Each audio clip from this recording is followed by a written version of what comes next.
case, please? First of all, why the project was for 10 years developing. But what happened was, I came up with the idea, I wanted to do a World War II film. And I came up with a lot of the characters that you see in the film, and some of the themes and a couple of moments from what you see. But I had a whole different storyline, and they went down a different storyline, but that storyline was too big, and it made it more like a mini-series than a movie. It was some wild thing. So what I ended up doing was, I put it away, and did Kill Bill instead. And when I finally got around to going back to it, I didn't want to, I even considered doing it as a mini-series. And I said, no, I don't want to do that. Let me see if I can make this a movie. And so what I did is I decided to take the big storyline out of it and come up with this storyline, the whole idea about the Nazis having a film premiere, and then the bats is going to blow it up. So that was, so that's kind of, so that's basically what had happened. I jettisoned the story and took those same characters and some of those elements there and came up with a new story this time around. So that's what happened.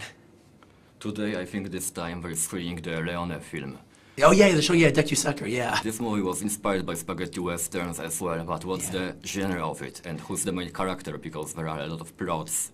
Yeah, there is a lot of plots, yeah. It's very novelistic in that way, about the way it collects, the way it has this collection of characters, and each chapter is almost like a little, you know, the characters are enclosed in that chapter, and then until eventually the 5th chapter, all the characters come together. Yeah, the thing is, well, I'm a huge fan of spaghetti westerns, and so I like the idea, and I'm a huge fan of Sergio Leone. He's my favorite director. And so I like the spaghetti western aesthetic. And so I like, you know, incorporating it. I've never made a spaghetti western, but I like incorporating that aesthetic into other genres. The use of the Morricone music and stuff, it just works really good. It's a good thing. I don't think it has to be just reserved just to westerns. But the thing is, I would say that there's a lot of characters in the movie. And there's so many characters, and there's a lot of characters that, like, you know, there'd be no movie without them. I mean, for instance, if Frederick Zoller, his character didn't exist, there'd be no movie. There's no Inglourious Basterds. But I would say the 3 lead characters are equally. Brad's character is the leader of the Inglourious Basterds, Shoshana, played by Melanie Laurent, and Hans Landa, the SS colonel, played by Christoph Waltz. I think those are your 3 characters that they're like kind of the stars of their 3 separate stories. One of your favorite movie is Where Eagles Dare. What's your personal vision of World War II? Why it's so unique? Oh, well, well, I don't think we have enough time for me to talk about everything that I feel about World War II. But to me, one of the things that's unique about World War II...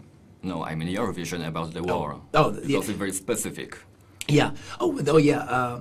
Well, the thing is, it's like, I always come up with an idea for a film that's like, I like genre, so I come up with something, and that's just what starts me off. You know, so I started off wanting to do a bunch of guys on a mission movie. And that's what I started off wanting to do, and that's what I started doing. But then it always grows and becomes something else that like goes beyond those genre concerns. And so that's kind of, so in this one, it's like, that's what happened. It started off to be a movie about the bastards, and it became about Shoshana and Hans Landa and the whole thing. So it just, that's kind of how my writing style works.